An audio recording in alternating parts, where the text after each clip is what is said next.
बिस्मिल्लाहिर्रहमानिर्रहीम। प्यारे दोस्तों, अस्सलाम वालेकुम। आज की वीडियो इस शॉक एब्जॉर्बर के बारे में है। शॉक एब्जॉर्बर रिपेयर या रीबिल्ड। ये खैबर गाड़ी है, सुजुकी खैबर, उसका शॉक एब्जॉर्बर है जिसको हमने यहाँ बांधा हुआ है। इसको यहाँ से खोलते हैं, ये थ्रेडेड पोर्शन होता है और इस पाइप रेंच की मदद से इसको खोला जाता है। इसको अनथ्रेड करके खोला जाता है। इसके अंदर सील होती है, वो मैं आपको दिखाता हूँ। ये मेरे पास एक दूसरा है जो कि मैंने ऑलरेडी लूज़ किया हुआ है। इसको मैं खोलता हूँ और इसके अंदर सील वगैरह का जो बंदोबस्त है वो मैं आपको दिखाता हूँ। इसकी रीबिल्डिंग का तरीका ये है कि आपने इसकी ये सील रिप्लेस करनी है। ये इसके अंदर ऑयल है, देखें ये तेल गिर गया है, ठीक है। ये तेल स्टेन आप देख रहे हैं और ये देखें इसके अंदर कुछ सामान मौजूद है और जो तेल है वो इसके अंदर भरा जाता है कुछ क्वांटिटी में, वो भी हम आपको पूरी तफसील से दिखाएंगे। अच्छा, ये इसकी सील है जो कि पुरानी निकाली हुई सील है।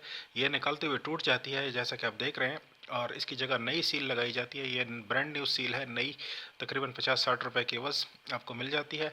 दो आपको चाहिए होती हैं एक गाड़ी के लिए, क्योंकि दो शॉक एब्जॉर्बर होते हैं। इस तरीके से इसको इसमें लगा के फिर पैक कर दिया जाता है, ऊपर से दबा दिया जाता है। तो वो मैं आपको दिखाऊंगा। ये जो शॉक एब्जॉर्बर का हिस्सा है, इसमें से ये जो अंदर इसका सामान है ये निकाला जाता है और फिर इसको सफाई करके धो के पुराना तेल गिरा के उसके बाद लगा दिया जाता है। अब हम आपको दिखाते हैं कैसे इसमें से निकालते हैं। ये झटके के साथ इसको बाहर निकाल लिया जाता है और ये जो सेंटरिंग है बुश, ये निकाल ली जाती है। इसके बाद ये देखें, ये ट्यूब है इसकी, ये इसका रॉड है एक्चुअली, इसके अंदर ट्यूब है। ये सारा सामान इसमें से निकाला जाएगा और ये देखें, ये जो है ये इसकी सेंटरिंग बुश है। ये मेटल की बनी होती है, ये आपने चेंज नहीं करनी, ये बस सिर्फ साफ़ करके लगा देनी होती है। ये चीज़ है। इसके ऊपर एक छोटी सी सील है रबर की, ये देखें, ये वो सील है जो इसके ऊपर इस तरह लगती है और इसके ऊपर फिर वो मेन सील लग जाती है और ये इसको दबा के रखती है। अच्छा, अब ये जैसा कि आप देख रहे हैं, हम इसके लिए एक कढ़ाई या पैन वगैरह लेके इसको सफाई करते हैं और उसके बाद फिर इसके अंदर इसका तेल निकालेंगे। ये देखें, ये हमने इसका तेल इसमें से निकाल लिया, गिरा दिया इसके अंदर। पुराना तेल जो है वो बिल्कुल काला हो चुका है जैसा कि आप देख रहे हैं। ये पुराना तेल इस्तेमाल नहीं होगा, बल्कि इसकी जगह हम नया तेल भरेंगे और इन सामान को साफ़ करना ज़रूरी है। ये वो ट्यूब है और शॉक एब्जॉर्बर का मेन रॉड है, इसको हमने अलग कर दिया है। ये अलग करना कोई ज़्यादा मुश्किल बात नहीं है और आसानी से ये वापस लग भी जाता है। बस ये है कि इसकी सफाई का ख्याल रखना होता है, आपने अच्छे से साफ़ करना होता है। हम ये दूसरे को भी आपके सामने खोलते हैं ताकि आपको इसकी अच्छी से समझ आ जाए कि किस तरीके से किया जाता है। दोबारा ये प्रोसेस आपके सामने रिपीट किया जा रहा है। देखिए, सबसे पहले इसकी ये जो रबर सील है इसको किसी स्क्रू ड्राइवर, छोटे स्क्रू ड्राइवर या किसी चीज़ की मदद से निकाल लीजिए। इसके बाद इसको झटके से निकालना होता है। ये देखें, ये बाहर आ गया। अच्छा, अब दोबारा इस सामान को खोलना है तो इसके लिए छोटा सा हैमर भी आप इस्तेमाल कर सकते हैं। हैमर की मदद से इसको थोड़ा सा नॉक कीजिए इस तरह से और ये इसके बाद ये जो इसकी सेंटरिंग बुश है इसको निकाल लीजिए इस तरह से, ठीक है। तो इससे इसको खोलेंगे तो इसमें से तेल निकलेगा जैसा कि आपने देख लिया। ये पूरा तेल गिरा देना होता है और उसके बाद फिर इन कंपोनेंट्स की सफाई करके फिर इसको फिट किया जाता है, नया तेल डाला जाता है और जो है तो नया सील लगा दी जाती है। ये इसकी टोटल ओवरहालिंग है और मेंटेनेंस है।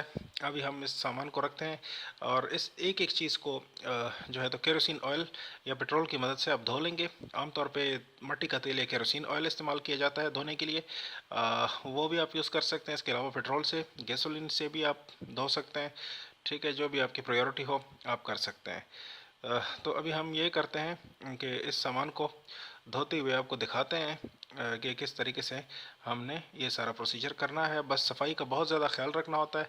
आप अगर तमाम कंपोनेंट्स को अच्छे से साफ़ करके लगाएंगे और अच्छे से एक एक प्रोसीजर का ख्याल रखेंगे तो आपका शौक बहुत सही तरीके से बन जाएगा।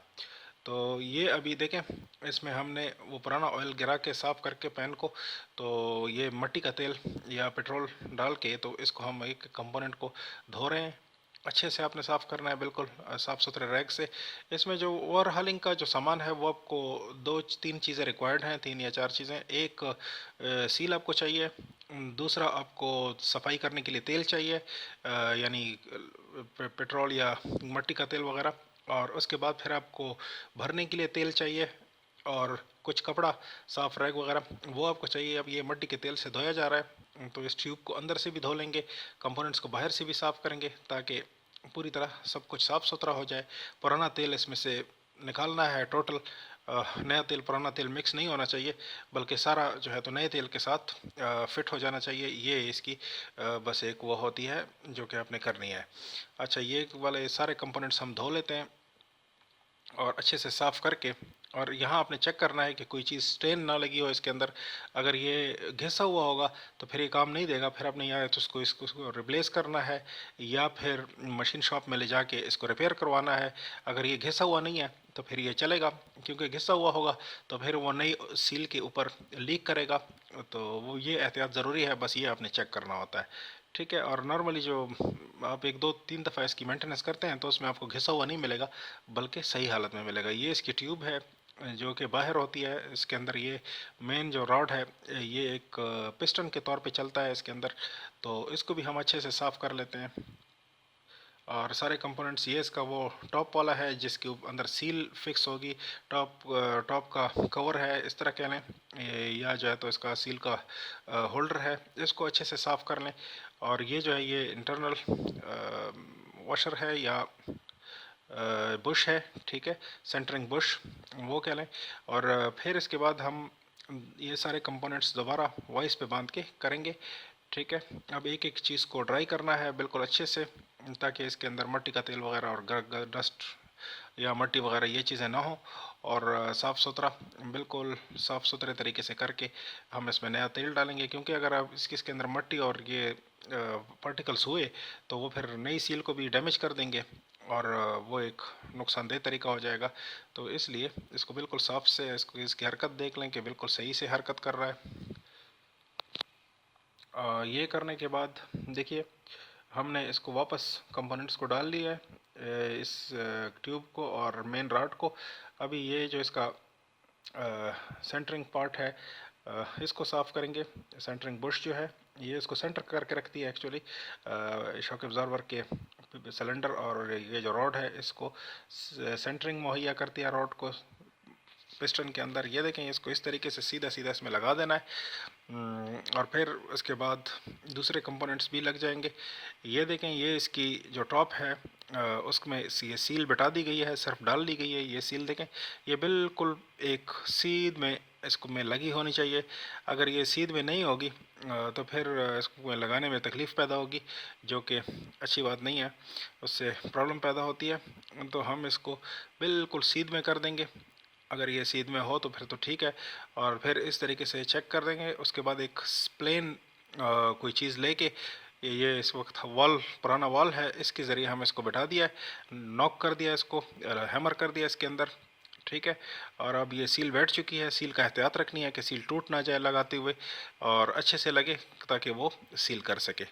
अच्छा, इसके बाद फिर ये सेंटरिंग बुश की बारी आती है। इसके ऊपर ये सील लगी होती है इस तरीके से रबर की, तो ये बाद में।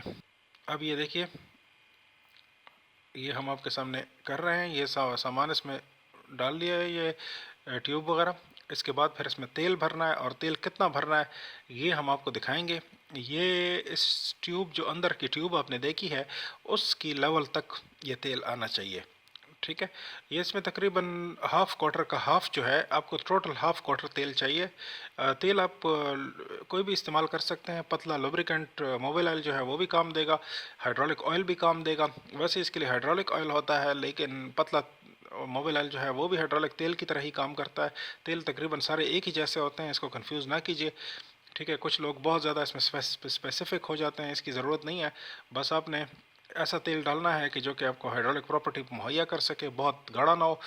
गाढ़ा होगा तो फिर इसके अंदर शॉक जो है वो बहुत मुश्किल से चलेगा, हो एक प्रॉब्लम पैदा हो जाएगी। और बहुत पतला ना हो ताकि लीक ना करे और डंपिंग ही ना दे सके। अब इसको हिलाएंगे, ये देखें, जब हिलाएंगे तो इसके अंदर से हवा निकलेगी, क्योंकि इसके अंदर हवा ऑलरेडी मौजूद होती है। किसी स्क्रू ड्राइवर की मदद से आप इस तरह इसको ट्यूब को पकड़ लेंगे, और जो सेंट्रल रॉड है उसको थोड़ा सा बाहर खींचेंगे, और फिर दोबारा दबाएंगे नीचे, तो इससे तकरीबन तकरीबन हवा जो है वो बाहर खारिज हो जाएगी, तेल के ऊपर आ जाएगी, निकल जाएगी। अब इसके ऊपर जो है तो और तेल डाल लेंगे, टॉप अप करेंगे इसको। दो तीन दफ़ा ये प्रोसीजर हमने रिपीट करना है, और जितना जितना तेल इसके अंदर ज़रूरत होगा तो उतना उतना हम इसमें डालते जाएंगे। बस ये नहीं कि एक दफ़ा डाल के छोड़ दें, बल्कि इंस्टेड आपने ये करना है कि इसमें से हवा को टोटली निकालना है। हवा के बबल्स इसके अंदर नहीं रहने चाहिए। अगर वो रहेंगे तो फिर आपका तेल कम हो जाएगा और फिर आपकी डैम्पिंग जो है वो ख़राब हो जाएगी, आपको शॉक एब्जॉर्बर अच्छे से डैम्प नहीं करेगा। अब हम इसको टोटल टॉप अप करेंगे ताकि ये ट्यूब तक तेल जो है वो हो, और सिर्फ तेल हो इसके अंदर, हवा ना हो इसके अंदर। ये बड़ी ज़रूरी एहतियात है। हम आपको एक एक चीज़ दिखा रहे हैं बड़ी तफसील के साथ। इतनी तफसील के वीडियो शायद आपको इंटरनेट पे कोई ना मिले, लेकिन मेरे चैनल पे ही आपको इस तरह की तफसीली वीडियोज़ मिलेंगी। तो ये देखें, इसको हमने अभी तकरीबन कर दिया है। अब इसको उठा के इस तरह रख के तो इसके ऊपर ये सेंटरिंग बुश जो है इसको डाल दिया गया है। अब सेंटरिंग बुश को आप इस पे डाल के तो थोड़ा सा स्क्रू ड्राइवर की मदद से इसको दबाएंगे तो ये अंदर अपनी जगह पे बैठ जाएगा। ये थ्रेड से नीचे होना चाहिए, क्योंकि थ्रेड से के ऊपर फिर वो वॉल वाला जो कवर है वो फिट होगा, सॉरी ये जो सील वाला कवर है वो फिट होगा। इसके बाद एक रबर की सील इसकी जो है वो इसके ऊपर डाल लेंगे और इसको अपनी जगह पे अच्छे से बिठा देंगे इस सेंटरिंग बुश के ऊपर, ताकि ये इसको सील कर सके ऊपर। जो जब हम ये मेन सील का जो कवर है वो बिठाएंगे तो ये इसके ऊपर सील हो जाएगी और यहाँ थ्रेड से कोई तेल वगैरह लीक नहीं करेगा। अच्छा, इसके बाद हम ये मेन सील वाली जो कवर है इसको बिठा रहे हैं। ठीक है, इस तरीके से थोड़ा सा ऊपर आप इसको एहतियात भी कर सकते हैं कि ये थ्रेड्स के ऊपर ख़राब ना हो। उसके लिए कुछ स्पेशल कंपोनेंट्स भी मिलते हैं, वो भी लगाए जा सकते हैं, लेकिन बहरहाल इस तरीके से भी आप काम चला सकते हैं। ठीक है, अच्छा इस तरीके से हम इसको फिट कर देंगे, टाइट करेंगे। पहले हाथ से टाइट कीजिए, अच्छे से टाइट कीजिए आखिरी थ्रेड्स तक, कि ये वो थ्रेड जो है वो क्रॉस ना हो जाए। ये बड़ी एहतियात होती है, तकरीबन हर मैकेनिकल कंपोनेंट के अंदर यही एहतियात की जाती है। जहाँ थ्रेड्स हों वहाँ पे क्रॉस थ्रेड नहीं करना होता, बल्कि आराम से थ्रेड चढ़ाने होते हैं ताकि क्रॉस थ्रेड ना हो और वो चीज़ ख़राब ना हो जाए। अभी आखिरी टाइट करने का तरीका यह है कि अपना पाइप रेंच लेके इसकी मदद से इसको टाइट कर लीजिए। अच्छे से टाइट करना है पूरा पूरा, ताकि बाद में कोई किसी किस्म का लीक ना हो और कंपोनेंट्स निकले नहीं। ये ज़रूरी बात होती है इसमें। ठीक है, क्योंकि इसके ऊपर आपकी सेफ्टीज़ का भी इन्हिसार होता है गाड़ी की। अगर ये चलते हुए निकल जाए तो फिर एक बड़ी मुसीबत और कैटास्ट्रॉफी बन सकती है। ये चीज़ आपने ध्यान में रखनी है, अच्छे से टाइट करना है और एहतियात के साथ काम करना है ताकि ख़राब भी ना हो और टाइट भी हो जाए। तो इस तरीके से करके हम इसको अच्छे से टाइट कर देंगे और क्रॉस चेक भी करेंगे कि इसमें लूजनेस और इस तरह की बातें ना हो। और ये करने के बाद फिर हम इसको गाड़ी पे लगाएंगे। पहले टेस्ट करेंगे, टेस्ट करने का भी प्रोसीजर मैं आपको दिखाता हूँ अभी, और इसके बाद गाड़ी पे भी लगा देंगे। और मैं हो सकता है कि आपको गाड़ी पे लगाने वाली वीडियो भी अपलोड कर दूँ, इसी चैनल पे आपको मिल जाएगी। ठीक है, तो इस तरीके से आप इसको कीजिए। आप मेरे चैनल को देखते रहिए, अपने दोस्तों के साथ भी शेयर कीजिए ताकि ज़्यादा से ज़्यादा ये जो नॉलेज है ये लोगों तक पहुंच सके। ये प्रैक्टिस आप घर पे भी कर सकते हैं, कोई इतनी मुश्किल चीज़ नहीं है ये शॉक एब्जॉर्बर की रिपेयर, और बहुत ही सस्ता सा काम है।